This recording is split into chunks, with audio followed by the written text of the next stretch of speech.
under talked about field, but it is so important, and I found out just how important it is.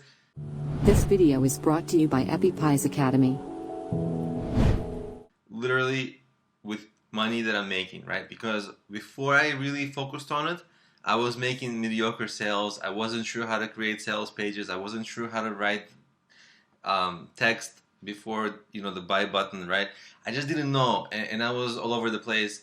But once I became good at sales copywriting, it just streamlined how I write and how I position my sales pages, my products, and it helped me like raise sales sometimes manyfold, right? That's hundreds of percent sometimes, just with sales copywriting. So let me explain what it is. And by the way, I'm good at marketing. I'm a tech guy.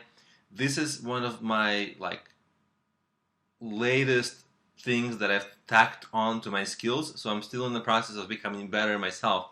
So this tutorial is in no way a replacement. It's no way a complete guide.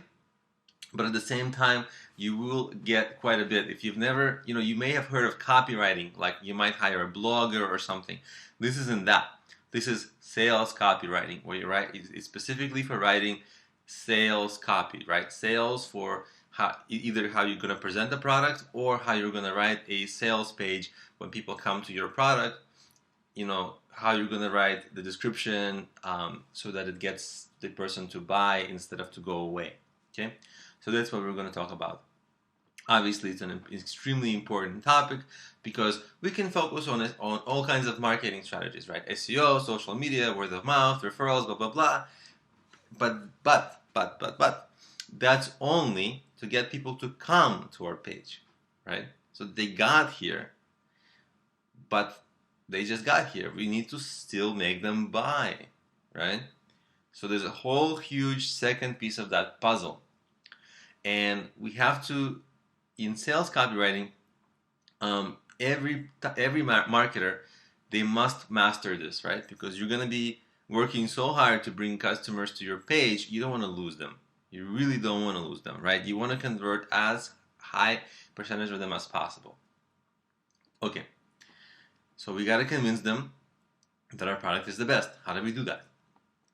You've got to paint a picture of, in general, of how this person's life is today compared to how this person's life is going to be when they get your product.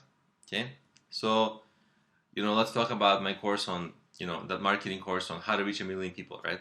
Well, again, if you're struggling with getting traffic, and here I am saying here's a course on how to get 1 million people, certainly that is a before and after. That's amazing, right? If you talk about when people sell you weight loss products, they have the before and after pictures.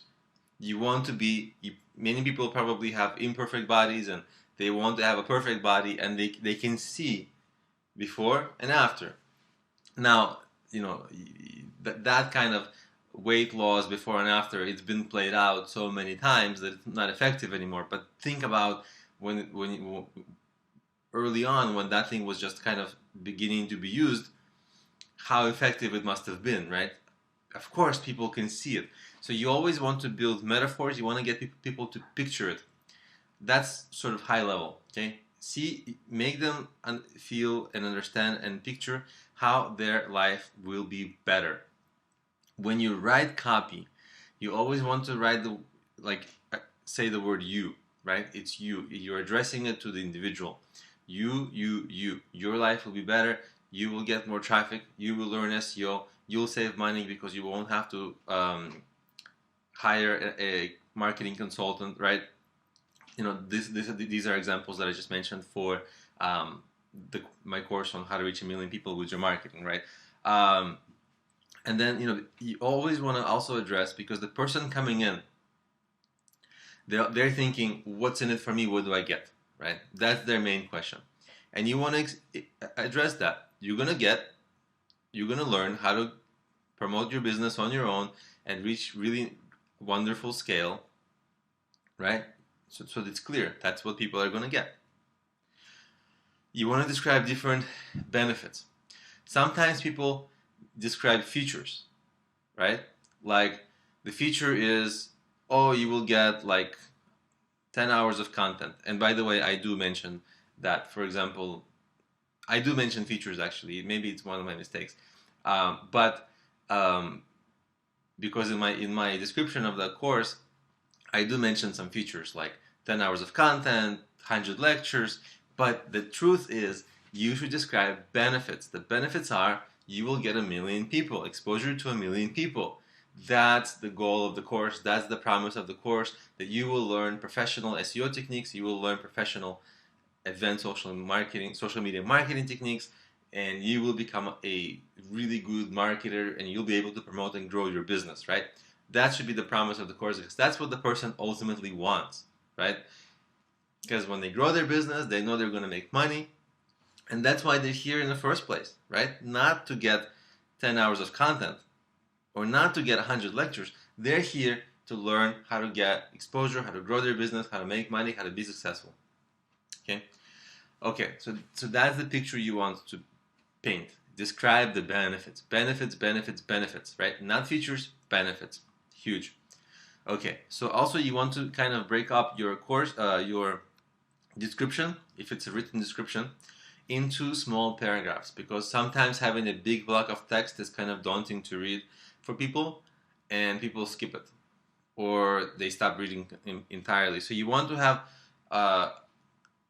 you could have many paragraphs, but as long as they're broken up into, only 2 to 3 to 4 sentences, no more than that, for each paragraph. So you want to have it should be readable. It should be easy for people